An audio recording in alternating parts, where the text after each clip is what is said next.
Hello students, आज की class में आपका स्वागत है। भारतीय रिजर्व बैंक की भूमिका। भारतीय रिजर्व बैंक का बारे में मैंने आपको अभी पिछले वीडियो में बताया था कि भारतीय रिजर्व बैंक सभी बैंकों का बैंक है और ऐसा बैंक जो है प्रत्येक देश में होता है, जिसे केंद्रीय बैंक भी कहते हैं, जो प्रत्येक देश में सभी बैंकिंग व्यवस्था का संचालन करता है और उसे निगरानी रखता है। भारतीय रिजर्व बैंक का जिक्र हमने कई बार किया है और इसका मुख्य कार्य है इस व्यवस्था को बनाने और उसमें विश्वास बनाए रखने में उसकी अहम भूमिका होती है। भारतीय रिजर्व बैंक की प्रमुख भूमिका है कि बैंकों में विश्वास बनाए रखना और उसकी व्यवस्था को बनाए रखना। बैंकों की व्यवस्था को कारण ही बैंक में खाते और मुद्रा का स्वरूप लेते हैं। अपनी जरूरतों के अनुसार हम नगद निकाल सकते हैं और चेक द्वारा लेन देन की व्यवस्था भी कर सकते हैं। चेक द्वारा ही लेन देन होता है ऐसा नहीं है। वर्तमान में हम अनेक प्रकार से लेन देन का व्यवहार करते हैं, जिसमें रिजर्व बैंक की महत्वपूर्ण भूमिका होती है और क्या कहना चाहिए उसमें मंजूरी होती है। जैसे कैशलेस पेमेंट हम करते हैं, नगद रहित भुगतान जब हम करते हैं क्रेडिट कार्ड द्वारा, डेबिट कार्ड द्वारा, गूगल पे, पेटीएम आदि अनेकों व्यवस्थाओं के द्वारा हम जब लोगों को, अपने दुकानदारों को, लेनदारों को भुगतान करते हैं तो इस सब में रिजर्व बैंक की मंजूरी होती है।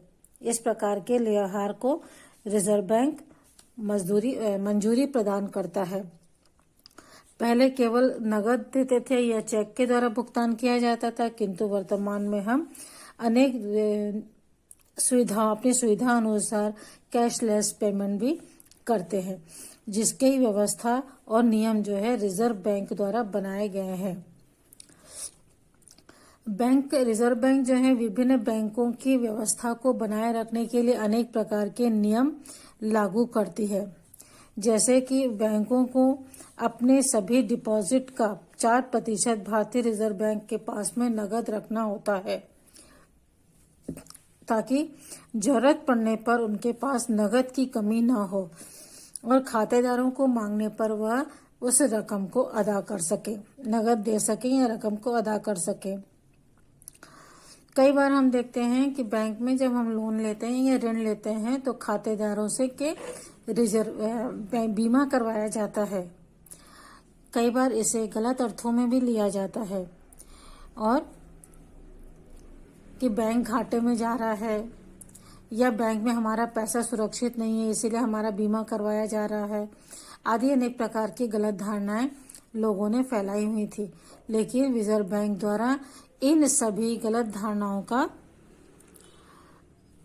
खंडन किया गया है और रिजर्व बैंक द्वारा में हमारे पैसों को सुरक्षित रखा जाएगा और आवश्यकता पड़ने पर हमारी रकम हमें वापस दी जाएगी, इस बात का विश्वास दिलाया जाता है। ऐसी स्थिति में आरबीआई को ही आगे आकर के संभालना होता है। आरबीआई यानी रिजर्व बैंक ऑफ इंडिया को आकर बात को संभालना पड़ता है, क्योंकि बैंकों की निगरानी करना उसका दायित्व है कि कौन सा बैंक में किस प्रकार के कार्य हो रहे हैं, कितने प्रकार के ऋण दिए जा रहे हैं, ऋणों की अदायगी हो रही है कि नहीं हो रही है, कितने लोग ऐसे हैं जो ऋण लेकर के अदायगी नहीं कर रहे हैं, किन बैंकों में रुपए जो है आवक कम है, यानी लोग जमा कराने कम आ रहे हैं और ऋण लेने या अपने पैसे मांगने ज्यादा लोग आ रहे हैं, उनकी आर्थिक स्थिति किस प्रकार की है, इन सभी बातों को बैंक की इन सभी स्थितियों को रिजर्व बैंक अपनी निगरानी में रखते हुए उनका संचालन करती है। और रिजर्व बैंक की यह भी सुनिश्चित करना होता है कि बाजार में रुपए और पैसों की कमी ना हो। इसके लिए जरूरत के अनुसार वह सरकार को नोट छापने और सिक्के बनवाने की मांग करती है। साथ ही सरकार को यह भी सुनिश्चित करना होता है कि बाजार में नकली नोट ना चले। इसके लिए वह सख्त निगरानी करती है कि बैंकों के नकली नोट जमा ना हो या बाजार में नकली नोट ना आए। यदि नकली नोट आ जाते हैं तो अर्थव्यवस्था जो है वह बिगड़ जाती है। भारतीय रिजर्व बैंक द्वारा दिए जाने वाले ऋण के लेन देन में कई नियम लागू करवाती है। रिजर्व बैंक जो है ऋण देने से पहले ऋणदाताओं में या बैंकों को कई प्रकार के नियम बताती है। जैसे कोई भी वाणिज्यिक बैंक अपने मुनाफे के लिए संपत्ति का क्रय या विक्रय नहीं कर सकती है। मान लीजिए किसी खातेदार ने ऋण लिया है और उस ऋण की अदायगी नहीं कर पा रहा है तो उसकी संपत्ति जो गिरवी रखी है बैंक में, कोई भी बैंक बिना अनुमति के उस संपत्ति का क्रय या विक्रय इसको बेच नहीं सकती और न ही कोई संपत्ति खरीद सकती है। यदि उसके पास कोई संपत्ति गिरवी रखी गई है और ऋण अदा नहीं हो पा रहा है, तब ऐसी स्थिति में बैंक जो है उस संपत्ति को बेचकर अपनी रकम प्राप्त कर सकता है। और कुछ क्षेत्रों में जैसे शेयर मार्केट में, जैसे शेयर बाजार में बैंक जो है सीमित पैसे ही लगा सकती है। भारतीय रिजर्व बैंक को सभी बैंकों की निगरानी करने का अधिकार है। भारत में जितने भी बैंक हैं उन सभी बैंकों की निगरानी जो है रिजर्व बैंक करती है, उनकी देखरेख करती है।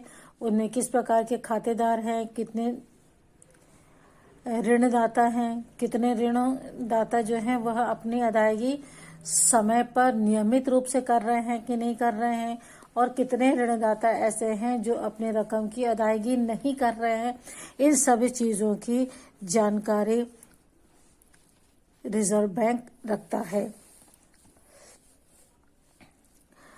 भारतीय रिजर्व बैंक को सभी बैंकों की निगरानी करने का अधिकार है और यह सुनिश्चित करना कि उनके बैंकों द्वारा दिए गए ऋण सुरक्षित है और लोगों द्वारा वापस नहीं किए जाने